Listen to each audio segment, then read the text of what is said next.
Hi, friends. Welcome to Igniting Imagination. I'm your host, Lisa Greenwood, and I am joined today by our dear friend, Shannon Hopkins. Hey, Lisa. Good to be back with you. So good to be together. I'm excited about this. Shannon is co founder of Rooted Good, a Lock innovative leader. And if you've been listening to our podcast for any length of time, you've likely experienced Shannon's brilliance.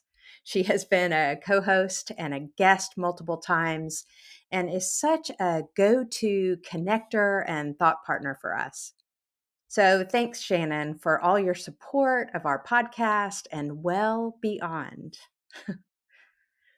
This season, Shannon is taking on the role of host. That's right, you heard it. This is a podcast takeover. We are so glad and excited to hand the reins over to Shannon and her co host for this season, Mark Elston. So, you know about Shannon. Let me tell you a little bit about Mark. Reverend Mark Elston works with Shannon at Rooted Good as co founder and lead builder. He's the author of We Aren't Broke, Uncovering Hidden Resources for Mission and Ministry, and editor of Gone for Good, Negotiating the Coming Wave of Church Property Transition.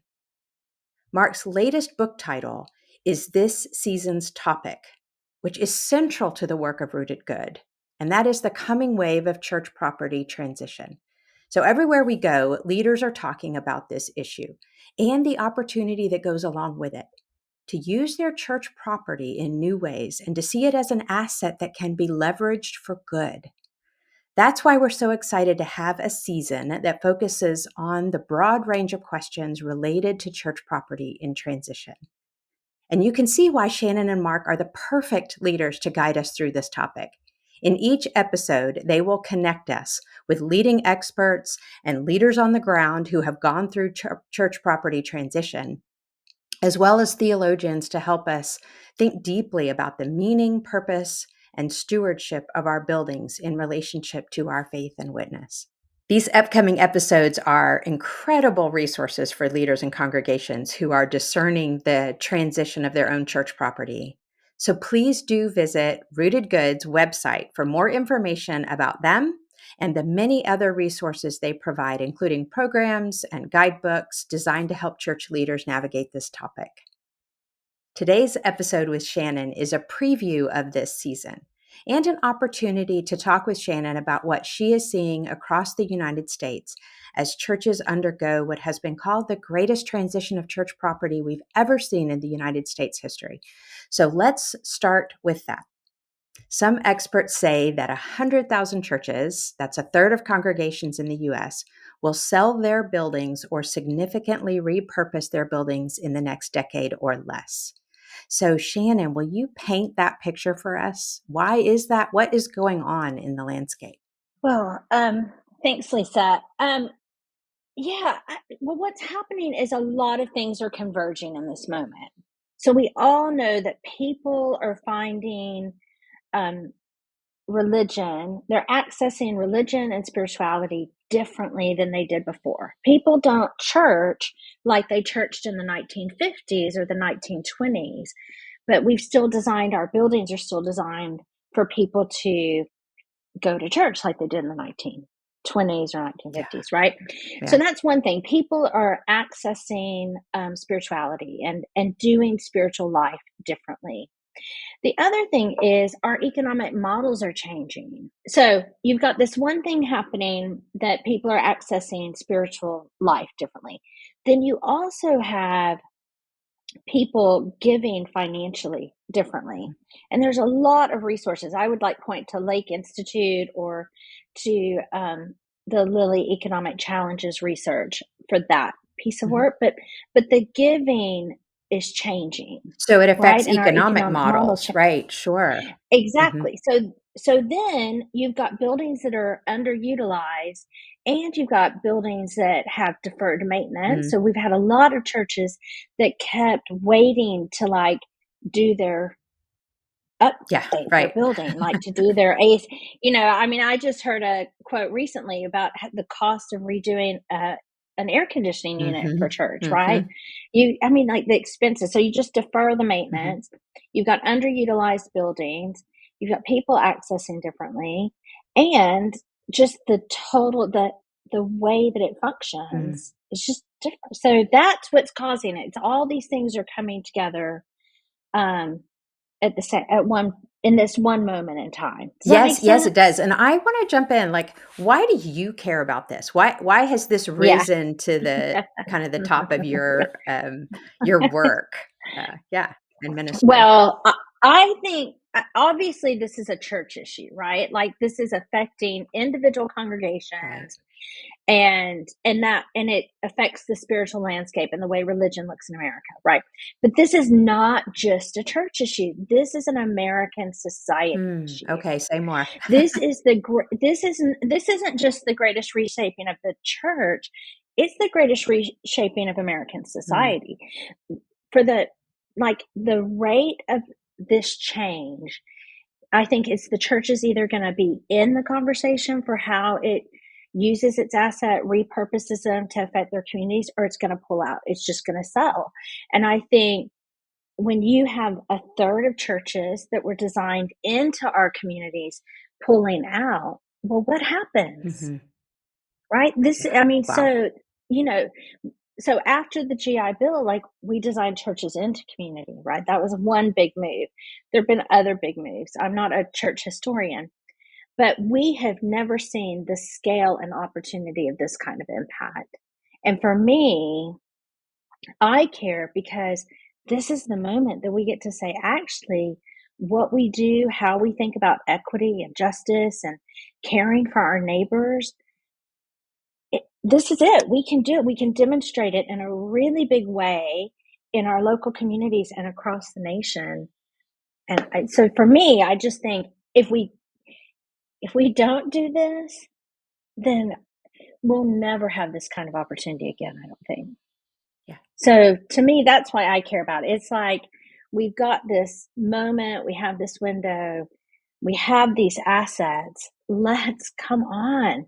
This is our moment. Yeah, yeah. So let's lean into that because you've talked about it. Okay, this is our moment, and you've talked about it as a time of opportunity. Like we could see it as a time of fear and scarcity, but it's also a moment of opportunity. And you've specifically said that, and you all have leaned heavily into that. And so, what kinds of opportunities do you mean when you say that?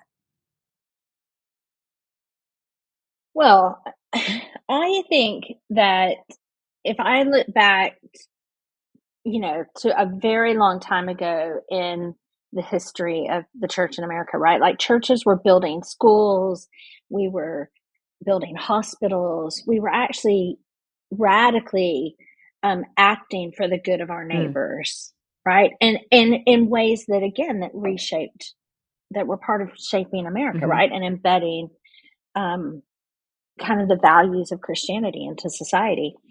So when I think about this opportunity, I think we've got things, again, like affordable housing.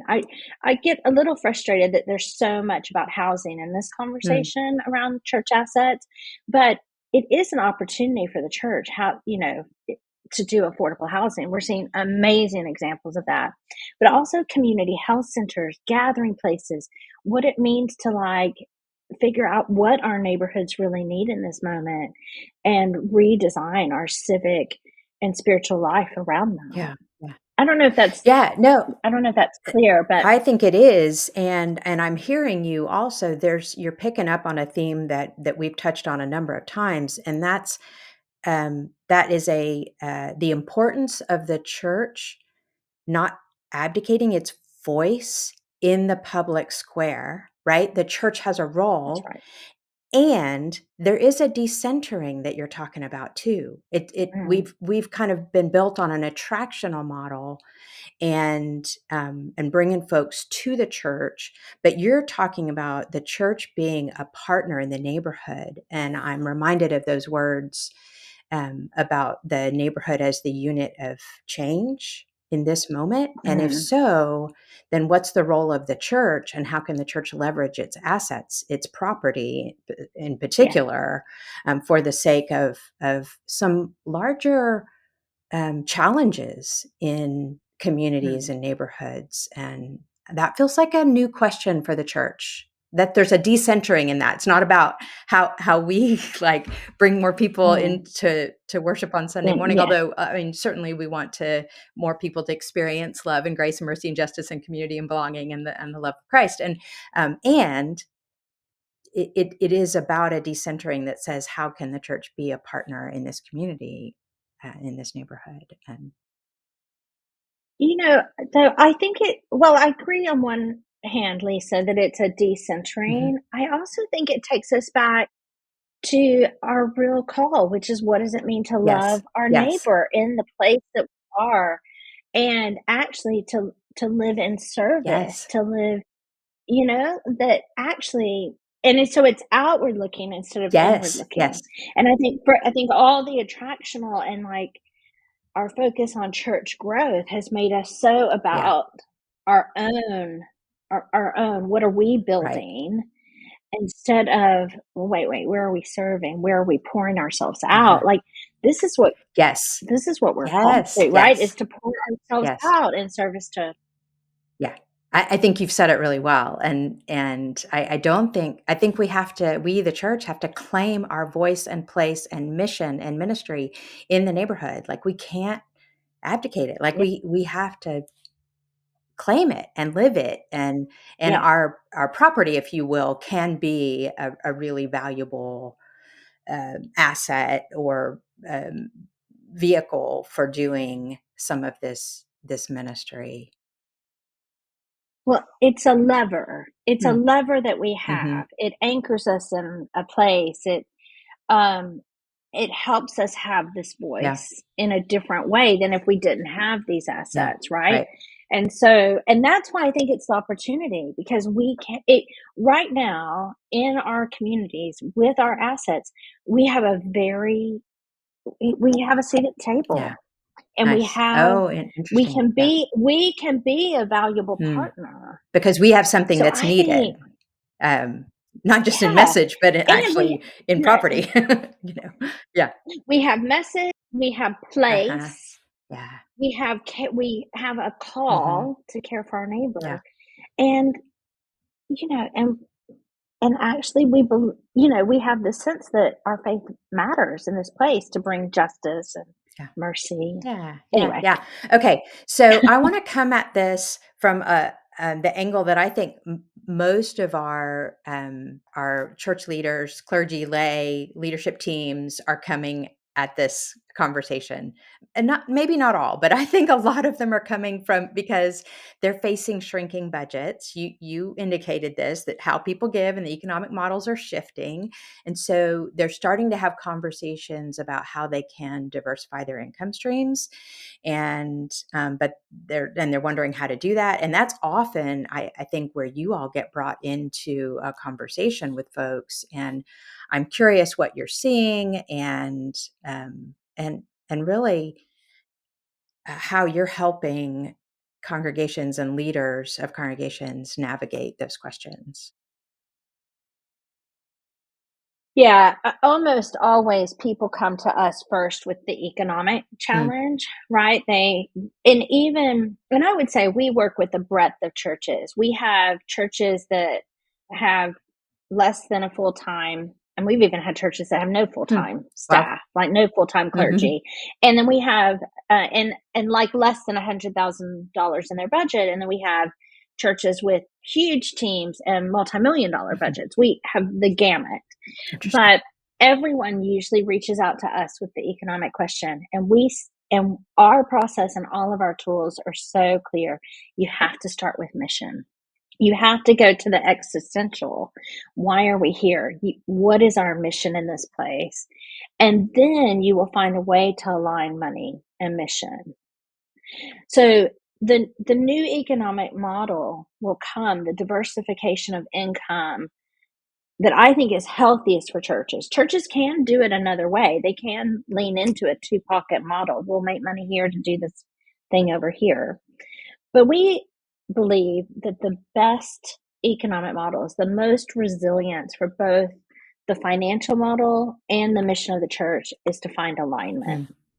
And if we will slow down, if a community will slow down, lean into their legacy, and do something driven out of love, right? Out of a sense of call, out of a sense of gift, then the financial model will Mm, come. And we've just seen it, and it will always look different. I mean, that's what I love too, is I'm seeing so much mm. diversity. Um, but and it's because it's also contextual. What works in one place is not gonna work in another. So, what would you say to leaders who are recognizing this need? They're finding themselves in this place. What's a kind of a faithful first or next step they can take as they think about alternative sources of income beyond the offering plate? Well, I think the very first step is to face reality. So Mm. I think about our last podcast series together, Lisa, right? Like Yeah. that, Right. facing reality, claiming leadership.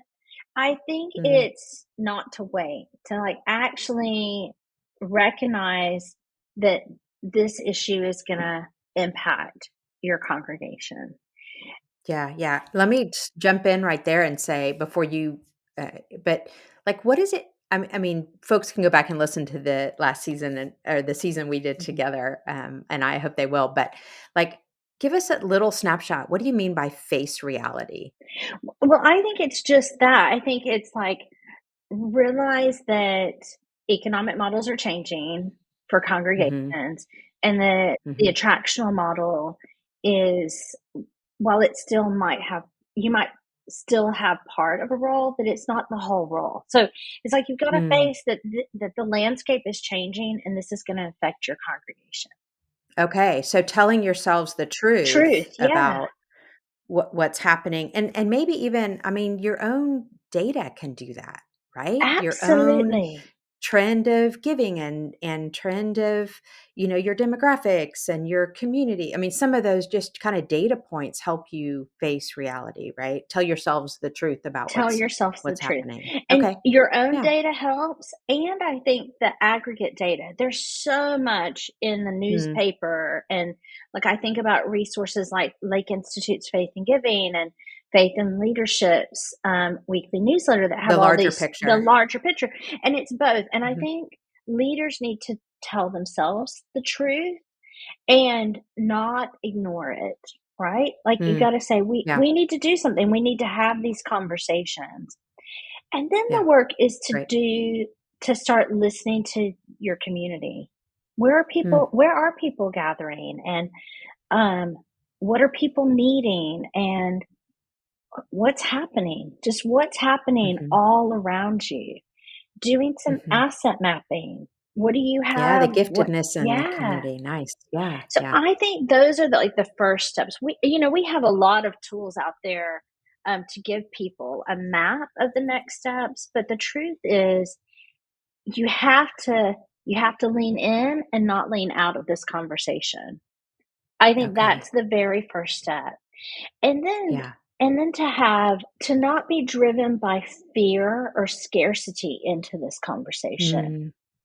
Mm, mm. That's interesting because I really wanted us to go to, what are you seeing that's getting in the way? Oh, Yeah, here we there we go. go. Fear and scarcity. They Yeah, but talk a do. little bit about that. No, I just think you have to talk about the fear and scarcity or talk about the leaning in. Mhm. Um, because I think we Yeah. will come back to fear and scarcity, but I think you've got to lean in and say, no, we're going to have the hard conversations. We're going to talk Mhm. about what's happening, and we're going to believe that things might look different than the past, but it doesn't mean we don't have a role here or there's not something we could do here. So, Mm. but Yeah, yeah. I think if leaders are too anxious or too fearful in this moment, it really does get in the way. So, Yeah, yeah, because our folks feel that and hear that. And I think about, I mean, you hear me quote this all the time or refer to it, I guess, reference it.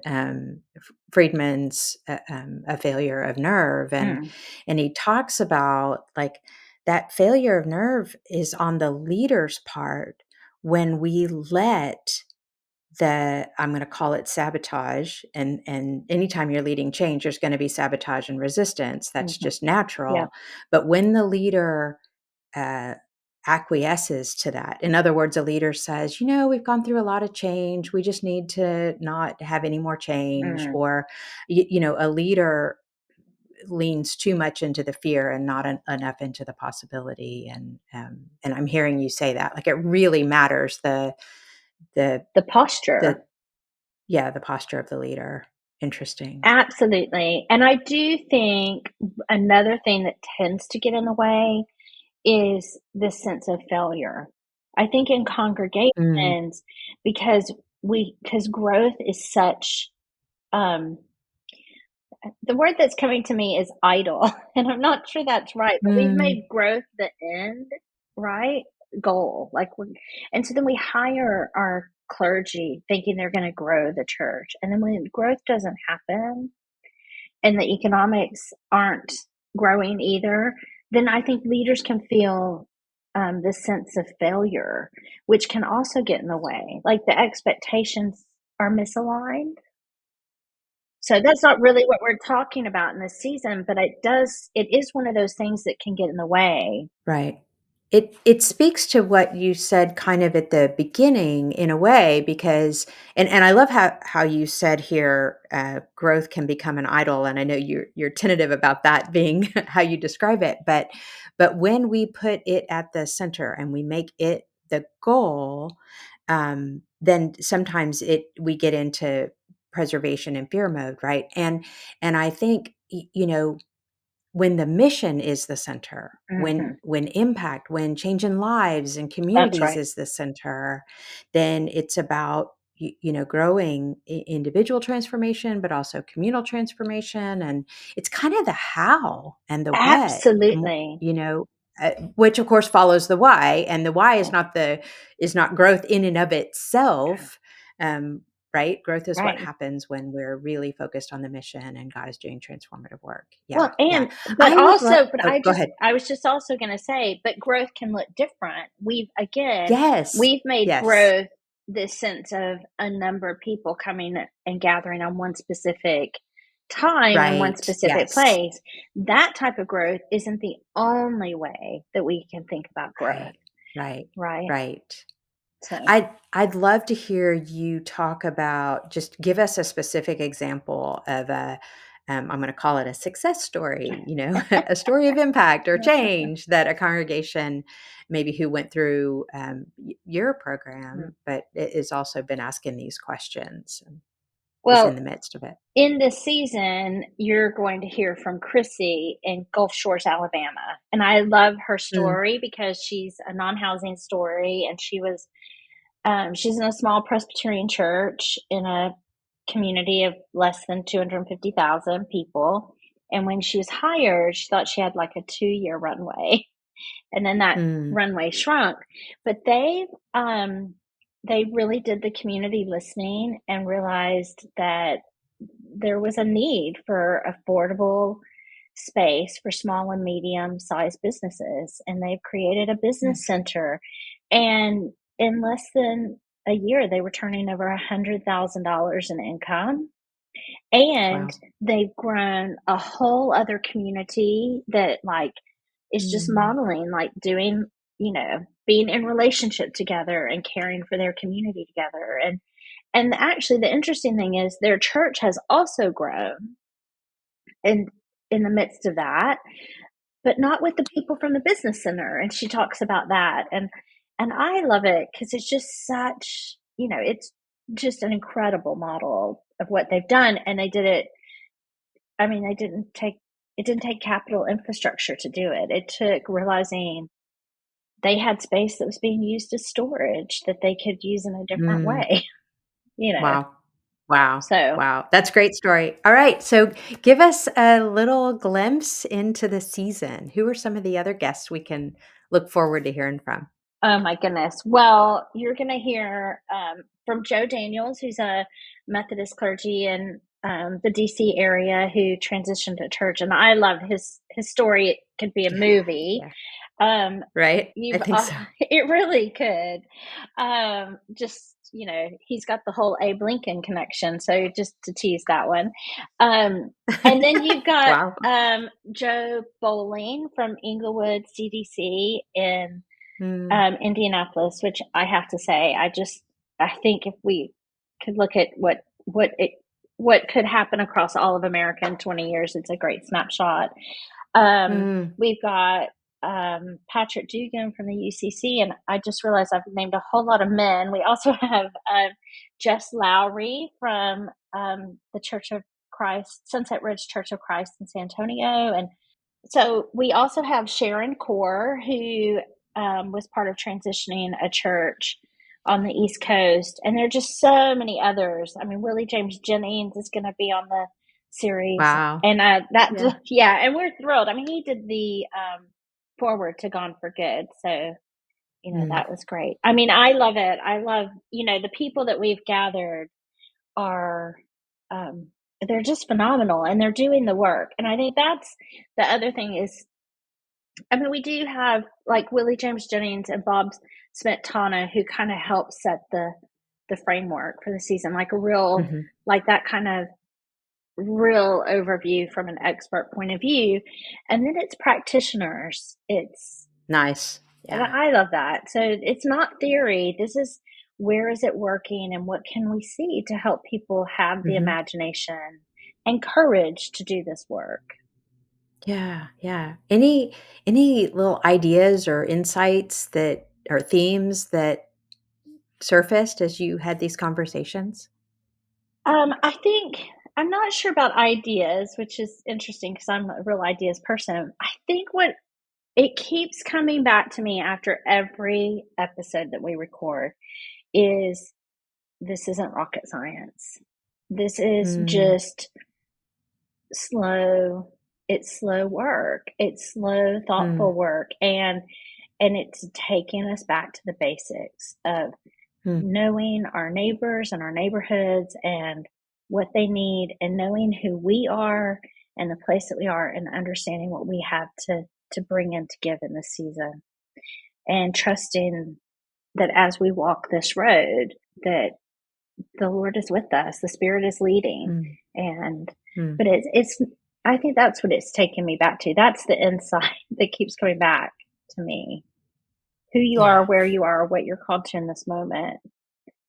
So Nice, nice. A good word of yeah. encouragement. It's not rocket Science. science, and it is a path of faith, Yeah. right? There's a level of trust and discernment and taking the next faithful step and those kinds of things. Yeah. So one of our favorite things to do is rapid fire questions at the end of each episode, and so would love to do that with Mm. you a little bit, Shannon. And so, what is the number one mistake leaders can make when it comes to this topic of church property transition?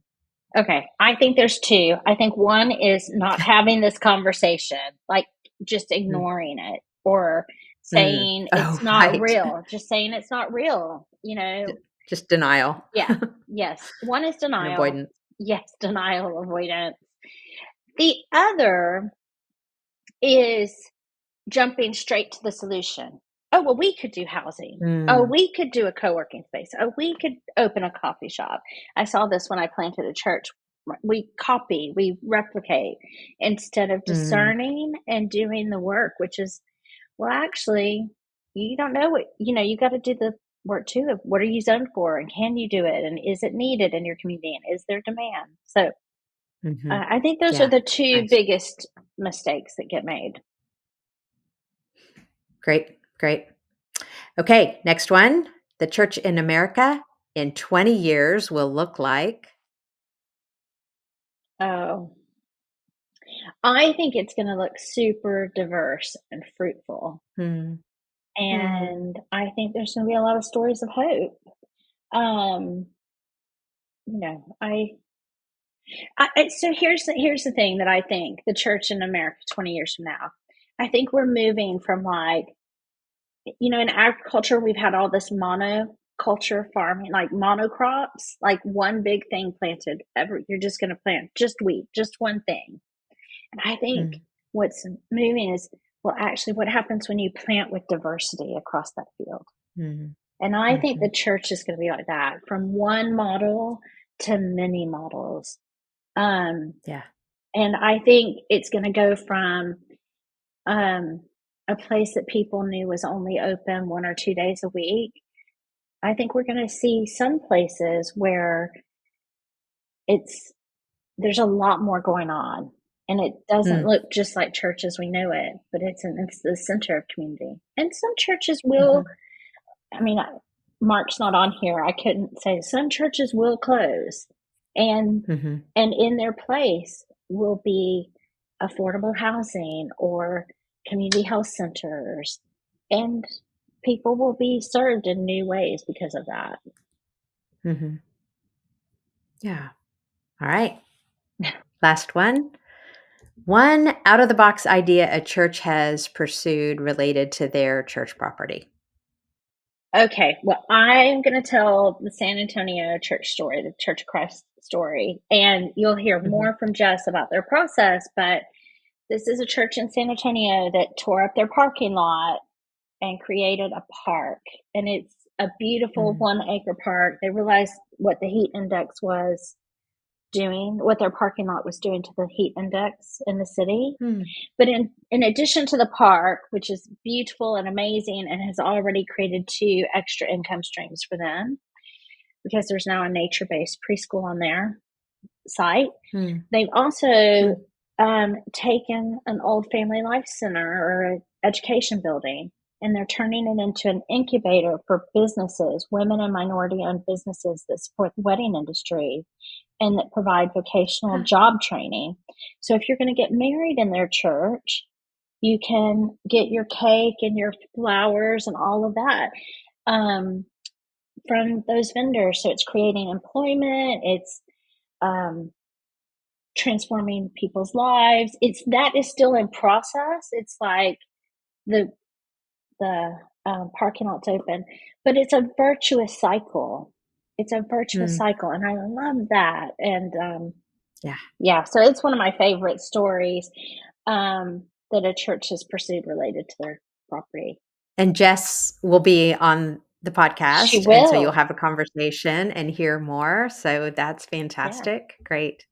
Well, thank you, Shannon, for taking this time so we could get a glimpse of the topic in general, but also some of what is to come in this season. And thank you for taking over the podcast for this season. This is so fun to have you and Mark lead us through these conversations. It feels so important for this moment, and I can't wait to hear every one of the episodes.